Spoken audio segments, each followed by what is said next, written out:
last end of the regular season. Got 4 big games to break down for you guys. So basically, watched Kentucky versus Tennessee. Got Justin Edwards, Jawan Wagner, Reed Shepard, Rob Dillingham, Aaron Bradshaw, Javonmir Ivisic, and then played against Dalton Knecht. Watched USC versus Arizona, so got to see Isaiah Collier, Caleb Love, who's a guy that's going to be introduced on today's podcast. First time we've broken him down. Marquette versus Providence. I want to get another game. And also going to borrow Tyler Kokak, and especially speaking Devin Carter. And then I also watched Alex Sarr. I wanted to watch one last game of Alex Sarr as well. So I'm going to go ahead and go through those breakdowns. And first up on that breakdown is Kentucky. So let's go ahead and break down Justin Edwards. Justin Edwards, 6'8", averaging 9 points per game, 3.5 rebounds, 50% field goal percentage, 77% free throw percentage, and 38% three-point percentage. So yeah, Justin Edwards had one of his better games in that game. He was looking really good defensively. His athletic gifts are the real deal. His standstill three-point shot has come so far. It used to be at 28%. Finishing the season at 38% is incredible. He still has a little bit of a raw handle in a general sense, but it definitely can still be improved on. His upside is exponential. He definitely has the upside to kind of be... He could definitely be a solid 3D guy, but he also has the potential to be more than that. Because every once in a while, he'll flash you some shot creation, some fadeaway shots off the handle, which is intriguing upside-wise. So right now, I personally have him graded as a 18 to 20 draft pick level player. I'm going to be updating my big board throughout this whole week. So by the time this podcast comes out, it'll be updated, specifically speaking on where he's going to be at the big board, because I'm going to do some end of season updates.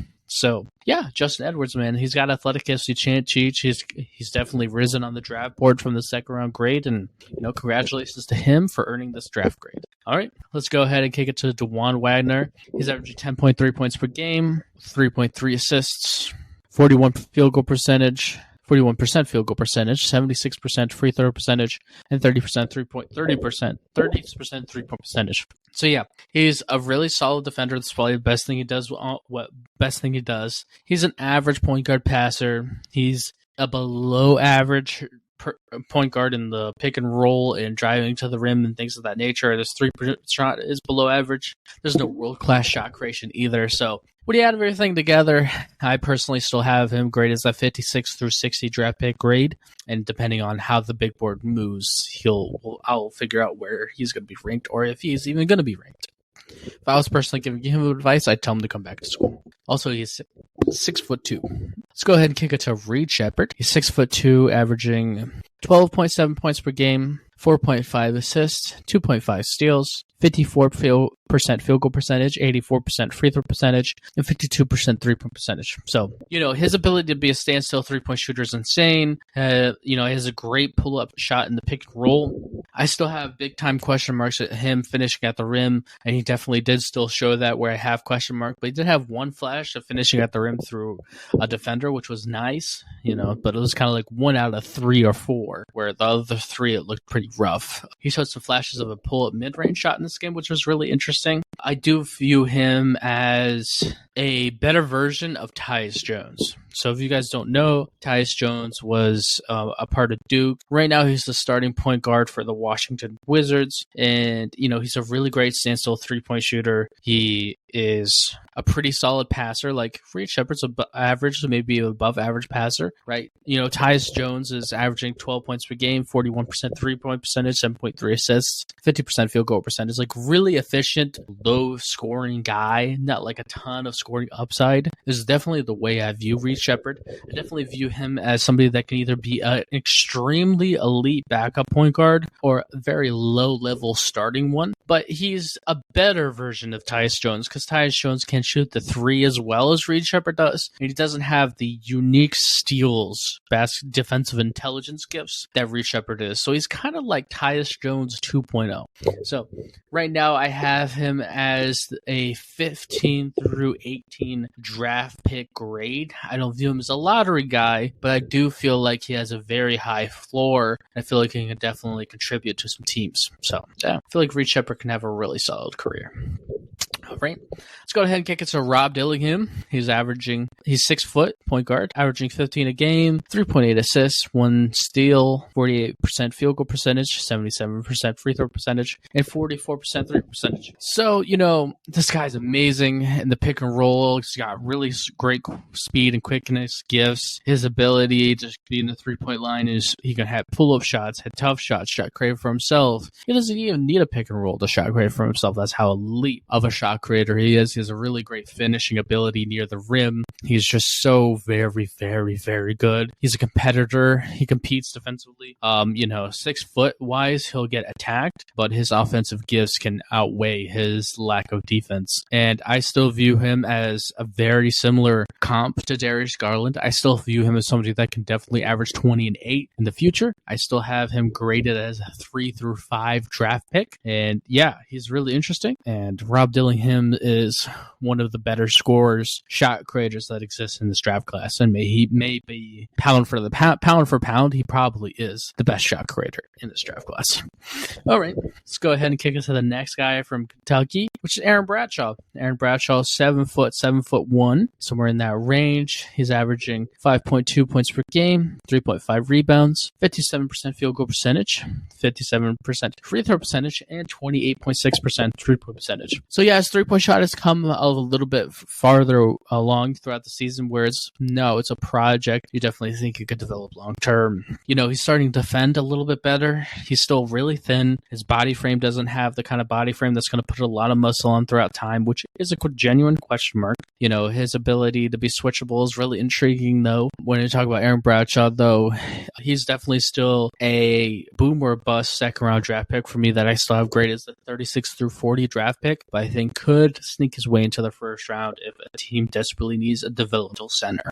All right, let's go ahead and kick it to the last guy from that breakdown, which is Zvonimir Ivisic, 7'2". He's played 13 games, averaging 5.6 points per game, 3.2 rebounds, 54% field goal percentage, 83% free throw percentage, and 37% three-point percentage. So yeah, the most elite thing is definitely that three-point percentage. It's really a huge selling point for Zvonimir Ivisic. He definitely has a nice, strong frame that can put on muscle throughout time. Has a nice natural feel for blocking shots at the rim. I definitely feel like he's got some upside to be able to do that at the next level. He flashes some really interesting passing and really nice handle. He's got some upside as a center. I do view him as a 20 through 22 draft pick right now, and I definitely feel like he's definitely somebody that has the upside to be a long-term starter in the NBA if he puts it together. Yeah. All right. Let's go ahead and kick it to the Tennessee side of things. Going to be Dalton Knecht, 6'6", averaging 10.1 points per game, 4.8 rebounds, 1.8 assists, 47% field goal percentage, 40% three-point percentage, and 75% free throw percentage. So when you talk about Dalton Knecht, 6'6", man dropped a 40 ball this game. Man, could nobody guard this man. I mean, wow. He was heating up. Pull-up three-point shots, coming off ball, pick and rolls, and because Kentucky was up by a significant margin. Dalton Knecht was like, I'm just going to go to drive to the rim and try to get as many free throws as possible. And they couldn't do a gosh darn thing to stop him. They could not stop him from driving to the rim to save their life. Dalton Knecht, I wasn't aware of your game. So, this is the third time I've watched him. One of those times he sat out for most of the game because Tennessee was blowing out somebody. So, after the first time I watched him, I had him like top 12-ish, top 10-ish. And he's putting it all together right now where he's 6'6", which is great size for the two-guard position. I mean, he can put pressure at the rim really well, has a really unique feel for drawing fouls. His pick and roll operator as well, can make passes to other players really well, and he's got a heater on him with the 3-point line, cut off ball screens, hit tough pull up 3-point shots. He flashed a step back 3-point shot. Dalton Neck was in his bag, and I've compared him to somebody all year, and that's Austin Reeves for the Los Angeles Lakers. Austin Reeves is the same exact height. Austin Reeves is one of those rare two guards that can do all the off-ball stuff that Dalton Neck can do, and a lot of two guards can do that are shooters like this, but most of them can't do the passing and the pick and roll that Austin Reeves could do. It's really the unique thing that he offers, where he can finish at the rim well and make really good passes. And Austin Reeves is averaging 15 a game right now, 5.5 assists, 50% field goal percentage on 37% three-point percentage. I mean, he's having an incredible year. The guy is, let's see here, 25, so he's not even close to his peak yet. Extremely efficient bucket. And that's what I view Dalton Neck as being. I think he can be an extremely efficient bucket that scores really well. I just think he can be a little bit better than Austin Reeves, especially finishing at the rim. I think he can get a little more hot from the 3-point line as well. So I view him as a slightly better Austin Reeves. I mean, if you had to say, hey, by the time somebody becomes 25, they're going to be averaging 15.8 a game, 5 assists on 49% field goal percentage and 37% 3-point percentage, well, then what kind of draft grade would you put on him? Yeah, I'd put an 8 through 10 draft grade, and that's what I have on him. And a lot of people, he is, borderline lottery, but for me, I just see way too much Austin Reeves in his game to not be a believer. And Dalton Neck he's got a little bit of that dog in him too. He's got that it factor, especially on the college level, where if my team needs me to step up, he's got a little bit of that's crazy self-belief, I'm him type of thought process, and you gotta love that in the score. That's the ideal mental mindset and makeup you want out of a score. So, Dalton Neck's high, man. He's a top 10 lock for me personally. I don't see anything changing in the sense of where he's never gonna move below number 10 on any big board you'll ever see. Yeah, impressive. Man, did he dominate Kentucky. Even though they lost, Dalton Neck put on a show. But hey, you're averaging 21 in college. Yeah, you're putting on a show every night. Alrighty, let's go ahead and kick it to the next matchup, which is USC versus Arizona. So we got Isaiah Collier from that game as well. So he's 6'5". His final stats are 16 points per game, 16.6, 4.2 assists, 48% field goal percentage. I love the fact that the freshman of the year conversations Rob Dillingham, Reed Shepard, and none of them have close to stats as Isaiah Collier, but because USC doesn't win basketball games and he doesn't have a really great basketball team, he just doesn't get the love that he should. But I think he's probably the best college freshman. He's just asked to do a lot. So right now his efficiency off those stats is 48% field goal, 48.8 field goal percentage, so basically 49. He's averaging 32.9 3-point percentage, so it's basically 33, 67% free throw percentage, and 4.2 assists and 3.2 turnovers. So, a lot of people worry about that turnover number. I still think it's overblown. Let's not rush to a 19-year-old and be like, man, this 19-year-old needs to be perfect at, ball control. What do we expect, right? And it's a lot of people that are doing these mock drafts that are not named me are college guys, right? So college coaches care about assist to turnover ratios. You can't find many NBA coaches that care about assist to turnover ratios nearly to the same level and put the same worth on it as college guys, right? So it's just a different game. The NBA is a different game. There's more spacing, there's tougher passing lanes, and he has all the passing gifts in the world, and it's so overwhelming with his passing gifts that he does have some turnovers, because he'll force some things, but, if he doesn't force things, then his team can't score, because he doesn't have many shooters. Kobe Johnson can't shoot, DJ Robin can't shoot consistently. He just doesn't have a good, talented team where it's just make easy play safe, because if he plays safe, they lose. So, basically driving downhill is amazing. He's so phenomenal at that quick and speed gifts, paired with the 6'4", 6'5" body frame that's built out of granite. He is a strong human being. His contact balance at the rim is is phenomenal. He's just such a phenomenal prospect. I'm so glad that his 3-point percentages came up from like the 30% to 33. It's nice to see that level of improvement out of him. Yeah, so Isaiah Collier is one heck of a player. I still have him as 2 through draft pick grade. It's not going to change. He's number 2 on the big board. It's really close between him and Alex Sarr. But yeah, Isaiah Collier, it was a pleasure watching him throughout the regular season. And yeah, I can't wait to watch him in the NBA. All right, let's go ahead and kick it to Arizona. Caleb Love. Caleb Love's 6'4". He's averaging 18.7 points per game, 4.9 rebounds, 3.4 assists on 43% field goal percentage and 35% three-point percentage. So, he's got some in this game. He shows some pull-up of mid-range shots and pull-up three-point shots and pick and roll, being a pick and roll operator and ball handler, trying to make passes. He had a really terrible shooting night, so it was really tough to see him get like in a groove and start making some shots. And I would definitely say, though, that, he has some shot creation skill. This is a guy that's always been on my radar since he was playing at North Carolina. He just has always had terrible shooting, especially his field goal percentage. So he's never really declared. So right now I have him as a low second-round grade. He wasn't as good of a shot creator as I was expecting, honestly. And yeah, and he's also an average NBA athlete. And I thought he would overcome those things with skill, but he just didn't show as much skill as I was expecting. So right now, he is a mid to late second round draft pick grade for me. All right, the next matchup is that Marquette versus Providence game. So let's go ahead and talk about Tyler Kokek first.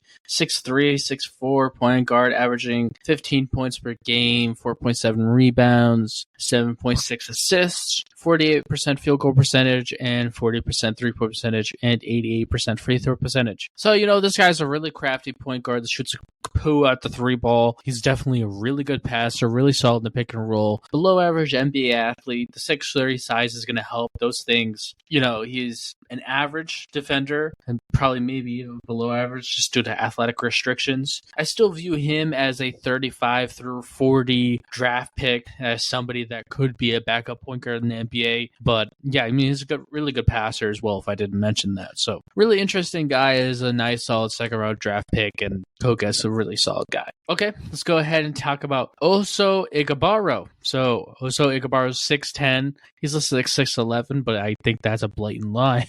Yeah. 14 points per game, 7.2 rebounds, 2.8 assists, 60% field goal percentage, 0% three-point percentage, and 61% free throw percentage. So, this guy is still one heck of an athlete, great mix of athletic gifts and strength gifts defensively. I view him very similarly to Al Horford. Al Horford's one heck of a defender, so that's seriously one compliment, but Oso Igabaro is just on another level. His ability is really interesting offensively. Again, he's not a three-point shooter, and most of the time, non-three-point shooting power forwards don't get drafted, don't really get developed in the NBA, and he's a part of the very, very thin group that can, and that's because of his passing. 2.8 assists speaks to that. He's a very good passer. He's very good in pick and roll situations and making really good passes to people. He's got a really solid handle. He's got an interesting floater, like push shot near the rim that's really unguardable. He's really athletic and be a pick and roll man as well as a lob threat. I view him as very similar to Draymond Green offensively in the impact that he can have. And I view him as a really high tier role player in the right system fit, in the right team fit. For example, a really great team fit would be the Phoenix Suns. Could you imagine a Draymond Green level passer, 0.4 on the Phoenix Suns with all the shooting, right? Or the Atlanta Hawks, right? Like, with all the shooting most NBA teams have, there's a lot of places where Oso would be amazing. So for those reasons, I have him graded 18 through 20 if the right fit drafts him, and I have him graded 31 through 35 if the wrong fit drafts him. Because he goes like Minnesota, and he has to be, they need a three-point shooting backup power forward behind Cat, because they got the big and Rudy Gobert, and they got Anthony Edwards, and they don't want to clog up the lane, where he's going to be a 31 through 35 draft pick there because it doesn't fit the team. This is a role players like him are team-specific fits, and he's going to need to have the right team to be valuable, that I think he can be valuable. Wow, one heck of a player. Such an interesting, probably the most unique, fun to watch prospect for me personally is Oso. It's just really interesting guy. All right, let's go ahead and break down Devin Carter, 6'3", Providence 2-guard, averaging 19.4 points per game, 8.6 rebounds, 3.6 assists, 7% field goal percentage, 38% 3-point percentage, and 72% free throw percentage. So this guy's really quick and fast, can really get downhill. He shows some flashes, some step back 3-point shots in this game. He really shot the 3-point shot so well off the dribble off this game. Not off the dribble, but I guess off the dribble. Pull up 3-point shots look really nice this game. He has a really interesting game. He had a nice fadeaway in the mid-range as well, kind of off the dribble as well, which was really nice to see from him. He operates out of the pick and roll as well. So, the 6'3" guy, a lot of times, NBA front offices are really picky about 2-guard height. So 6'3" is going to be iffy. Hopefully his wingspan's long. It looks like it might be a little long, so that's good news for him. I personally have him graded as either 18th or 20 or 20th or 22 draft pick. I haven't made up my mind yet, but there's a lot of intriguing things about him. Shoots the 3-ball really well. He has the potential to be a starter, or he has the potential to be a really amazing sixth man type of guy. So one of those two I could definitely see happening. All right, so the last game, the breakdown is last game is Alexander Czar. Last time we were going to ever break down him, he's averaging 7 point. No, he's not averaging 7 feet 1 inches. He is 7 feet 1 inches, averaging 9.7 points per game, 4.4 rebounds, 1 assist off of 52% field goal percentage, 30% 3-point percentage, and 4.4 rebounds. 1 assist, and he gets about 17 minutes a game. So he's not a starter. He's one of their main guys that they bring off the bench. So Alex Sarr, man, defensively, he was looking great. So phenomenal. Defensively guarding the rim. His fluidity on the perimeter is absolutely insane for the 7'1" length. He's flashed his handle every once in a while. He didn't flash it a ton this game, but he's flashed it so much in previous games, flashing a handle and finishing at the rims and things of that nature, that you could definitely add it to the scouting report of him. He still seems like an above-average passer for the center position. I personally view him as just an inch taller Evan Mobley. I definitely feel like he can be a long-term defensive superstar, and somebody's got some offensive upside as somebody that can be a 3-point shooter and develop the handle. It will take some time offensively, but no matter what, that you're going to get is such a freak of nature defender that it makes the pick worth it. So I have him still graded as a 2 through 3 draft pick. He is the number 1 guy on my big board, and that's not going to change. Definitely view him as a really solid player that I view as somebody that's going to have a nice career in them. All right, so that's going to be the end of this podcast. And basically on Sunday night, again, at 6 p.m., well, actually, this podcast is going to get released after that, so it makes no sense for me to talk about that. But the Sunday before this Thursday is when the March Madness brackets are going to get released. I'll drop a special for that, which is going to be really fun. I have a really in-depth research. And basically, the weeks after that is going to be 3 weeks of mock drafts. It's going to be a lot of fun. 1 through 14, well, actually 1 through 15, and then 16 through 30, and then the second round is going to be 3 weeks in a row of really fun mock drafts, and to keep on building out this big board and getting it more detailed. It's going to be a lot of fun, and I really appreciate everybody listening to this podcast. This is also the time frame that we're done with regular season college basketball scouting. I'm not going to scout March Madness games, so basically college basketball scouting, other than people that might get invited to the NBA draft combine that I haven't looked at yet. This is basically the end of it. So it's been a lot of fun. Such a unique draft class. A lot of guys that I really like. And yeah, I definitely had a lot of fun doing it. And I'm going to continue to have fun doing this every single year. And yeah, so thank you guys for listening. I really appreciate anybody who listens to this podcast, shares this podcast, enjoys it, does whatever with it. I really appreciate anybody that listens. And I hope you guys all have a great week.